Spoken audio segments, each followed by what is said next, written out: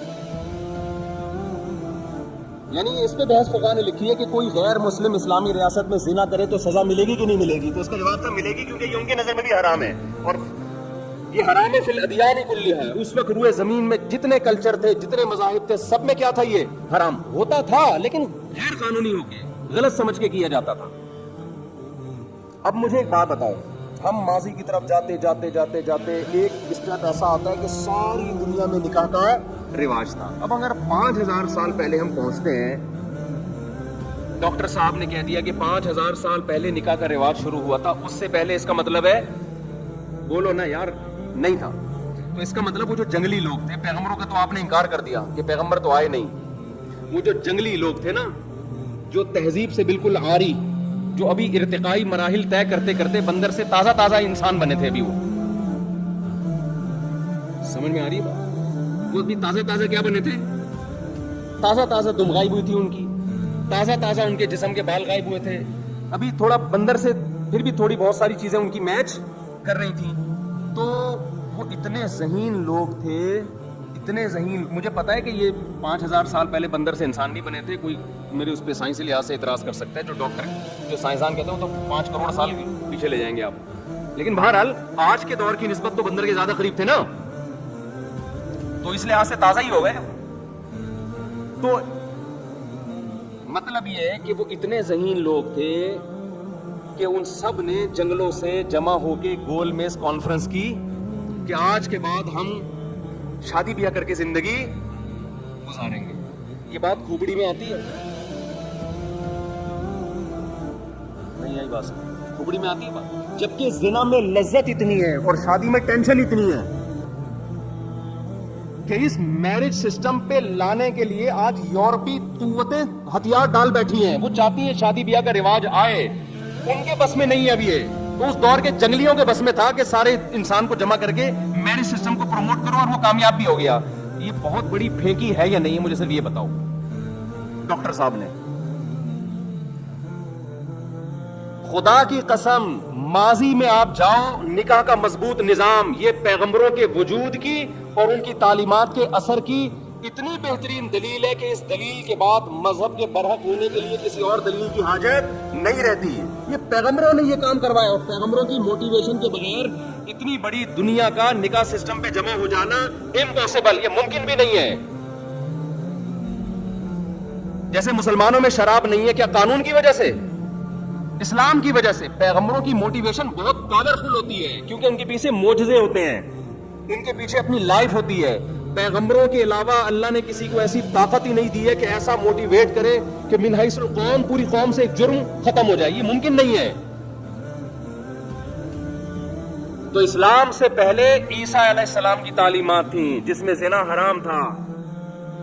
عیسیٰ علیہ السلام سے پہلے موسیٰ علیہ السلام کی تعلیمات تھی, اس سے پہلے ابراہیم علیہ السلام تھے. اور اسلام نے یہ دعویٰ کیا ہے کہ سب سے پہلا انسان جو دنیا میں آیا اس نے نکاح کر کے زندگی گزاری ہے, پھر اس کی اولادوں میں نکاح ہوا ہے. تبھی آپ جتنا ماضی کی طرف جائیں گے لوگ آپ کو نکاح کرنے والے نظر آئیں گے, اس لیے کہ ان کی اصل زنا سے نہیں بلکہ نکاح سے شروع ہوئی ہے. آپ کے خاندان میں شادی کا رواج ہوتا ہے نا, تو 2-4 لوگ تو بگڑ جاتے ہیں, زیادہ تر اپنے خاندان کی رسومات کو فالو کر رہے ہوتے ہیں. تو ہمارا جو ان سارے انسانوں کا جیپنیز, چائنیز اور یہ جتنے گورے ہیں, فرانسیسی ہو گئے, سویڈن والے ہو گئے, ناروے والے ہو گئے, سب کی اصل جو جہاں سے شروع ہوتی ہے وہ زنا سے نہیں بلکہ کس سے شروع ہوتی ہے؟ نکاح سے. یہ خود پیغمبروں کے وجود کی بہت بڑی دلیل ہے کہ پہلے انسان کو اتنا شعور کیسے پیدا ہو گیا کہ میں نے اماں ہوا کے ساتھ شادی کر کے رہنا ہے اور اپنی اولادوں کو بھی نکاح کی ترغیب دینی ہے. یہ موٹیویشن اور یہ گائیڈنس ان کو کہاں سے مل رہی تھی؟ یہ خود سے نہیں ہو سکتی, یہ اللہ نے دی تھی ان کو گائیڈنس. خود سے انسان کی عقل یہاں تک نہیں پہنچتی ہے. بہت مشکل ہے یار. آپ کہاں سے تشریف لائے؟ گرو مندر سے آئے, فرسٹ ٹائم آئے آپ؟ کچھ سمجھ میں آ رہی ہے؟ آ رہی ہے. یہ گرو مندر سے آئے ہیں آپ لوگ, تو پرانے ہو گئے نا. آپ کہاں سے آئے؟ عسکری فورس. اچھا ماشاء اللہ. اچھا ماشاء اللہ جی. اچھا بہت دور دور سے لوگ آئے ہوئے ہیں یار. اچھا ایسا نہیں بتا رہے ہیں, بہت سارے لوگ نئے ہیں. ٹھیک, 10:30 بجے تو بیان تو سمجھ میں آ رہا ہے نا, کتنی واضح بات نہیں ہے. یہ گورے کو چاہیے نا ہسٹری پڑھ کے وہ پیغمبروں کے وجود کا قائل ہو. یہ میں مولوی کیوں سمجھا رہا ہوں ممبر پہ بیٹھ کے یہ باتیں؟ یہ تو گورے کا ٹاپک ہونا چاہیے کہ یار یہ حیرت کی بات ہے. جتنا ماضی کی طرف جائیں ہمیں ایک مینجمنٹ نظر آئے گی, جتنا پاس کی طرف جائیں, اور جتنا فیوچر کی طرف جائیں گے ہمیں حیوانیت بڑھتی بھی نظر آ رہی. حالانکہ ترقی ہو رہی ہے. یہ جو تہذیب آپ کو نظر آ رہی ہے یہ ترقی کی وجہ سے ہے. یہ ترقی کی وجہ سے روڈ صاف اور یہ سب مشینیں ایجاد ہو گئی ہیں, ٹھیک ہے نا. اور مینجمنٹ انسان نے سیکھ لی ہے کہ ملکوں کو کیسے کنٹرول کرنا ہے, قوم کو کیسے کنٹرول کرنا ہے. آپ جتنا پاسٹ کی طرف جائیں گے, جتنا پاسٹ کی طرف جائیں گے, آپ کو حلال کا کانسیپٹ کم ہونے کے بجائے زیادہ نظر آئے گا.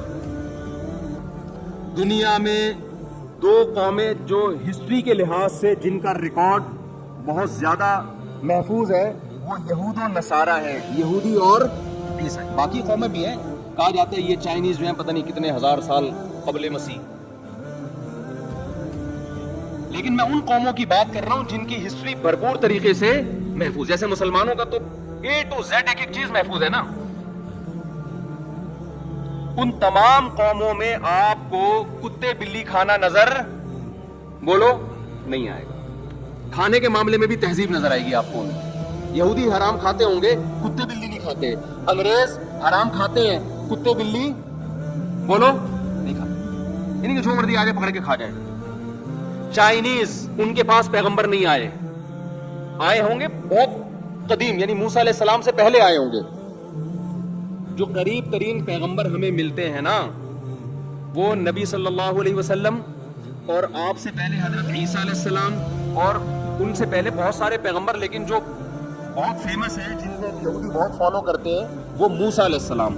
سمجھ گئے یہاں تک بات؟ یہ وہ پیغمبر ہیں جن کی ہسٹری تو ہمیں 2 اور 2 4 کی طرح ملتی ہے. تو آج دنیا کی اکثر آبادی ان پیغمبروں کو مانتی ہے. تو جو ان پیغمبروں کو مانتے ہیں، کھانے پینے میں آپ دیکھ لو ان کی خوراک میں آپ کو گندگی کم نظر آئے گی، اور جو ان پیغمبروں کو نہیں مانتے ان کی خوراک میں آپ کو گندگی زیادہ نظر آئے گی. چائنیز نہیں مانتے، ان میں کوئی پیغمبر گزرے ہوں گے تو ہو سکتا ہے اس سے بھی پہلے گزرے ہوں. وہ ایسی چیزیں کھاتے ہیں کہ آپ کہو یار اس سے بہتر تھا بہنوں کی وراثت کھا لیتا. وہ بھی بری چیز ہے، اس میں بھی جہنم کی وعیدیں ہیں. مگر کتا کھانے سے تو پھر بھی کیا ہے، بہن خود کہے گی میری وراثت کھا لے، کائنڈلی کتا نہ کھا تو. یعنی بہن کو بھی اتنی گھن نہیں آئے گی اپنی وراثت آپ کھا جائیں، کتا کھانے سے اس کو بھی گھن آئے گی. گورا نہیں کھائے گا کتے، بلکہ گورے اس کے خلاف احتجاج کرتے ہیں جو چائنا میں کتے کھائے جا رہے ہیں. اگر آپ فیلنگ پہ مدار رکھتے ہو نا، فیلنگز، جیسے اس نے کہا بہن سے نکاح میں آپ کو گندی فیلنگز محسوس ہوتی ہے لہذا یہ کیا ہے، گندا ہے، تو ہمیں تو کتا کھاتے ہوئے اسی طرح گندی فیلنگ محسوس ہوتی ہے. تو ہم تو کتے کو بھی کیا کہتے ہیں، فطرت کے خلاف. چائنا والا کتے کو فطرت کے خلاف نہیں کہتا. تو یا تو ہماری فیلنگ چینج ہوئی ہوئی ہے یا چائنا والوں کی چینج ہوئی ہوئی ہے، دونوں میں سے ایک نئے غلطی پر ہیں. لیکن ہم ایک بات جانتے ہیں کہ ہماری فیلنگ اگر کتا کھاتے ہوئے ہمیں گھن آتی ہے تو یہ ہماری وجہ سے نہیں، ہمارے اوپر تربیت کے اثرات ہیں محمد صلی اللہ علیہ وسلم پہ. اگر عیسائی کو کتا کھاتے ہوئے گھن آ رہی ہے تو یہ فیلنگ جو بچائی کے رکھی ہوئی ہے نا کتا کھانے سے گھن آنا، یہ عیسیٰ علیہ السلام کی، اگرچہ اب عیسیٰ کو فالو نہیں کر رہا وہ، لیکن باپ دادا نے تو فالو کیا ہے نا، وہی اثرات چلے آ رہے ہیں. یہودی اگر آج بھی ذبح کر کے کھا رہا ہے، مردار نہیں کھا رہا ہے، تو یہ موسیٰ علیہ السلام کی تعلیمات کا اثر ہے. کیونکہ تینوں قوموں میں قدر مشترک کیا چیز ہے، کامن کیا ہے، تینوں قومیں کتا بھی نہیں کھاتی، تینوں قومیں جو ہے مردار بھی نہیں کھاتی، تینوں قوم. ٹھیک ہے آج کل عیسائیوں نے کھانا شروع کر دیا کیونکہ وہ مذہب کے زیادہ باغی ہوئے ہیں، لیکن پھر بھی کھانے پینے کے معاملے میں چند چیزیں تینوں میں قدر مشترک. اور دوسری طرف قدر مشترک کیا ہے، کامن کیا ہے، تینوں پیغمبروں کو مانتے ہیں. یہ صاف علامت ہے کہ یہ جو اثرات ان میں آئے ہیں خوراک کے معاملے میں، جو یہ مہذب ہیں، گند نہیں کھا رہے، یہ پیغمبروں کی تعلیمات ہیں. تو یہاں نیچر پہ چلانے والے کون ہیں، پیغمبر ہیں. میں سمجھا پا رہا ہوں اپنی بات؟ آج بھی دنیا میں آپ ہسٹری اٹھا کے دیکھیں، موجودہ حالات کو دیکھیں تو آپ کو پتا چلے گا کہ بھائی فطرت پہ ایکسپلین کرنا بھی صرف پیغمبروں کا کام ہے، اور اس پہ چلانے کے لیے دھکا دینا بھی کس کا کام ہے، پیغمبروں کا کام ہے. اس کے بغیر نہیں ہو سکتا، اس کے بغیر نہیں ہو سکتا.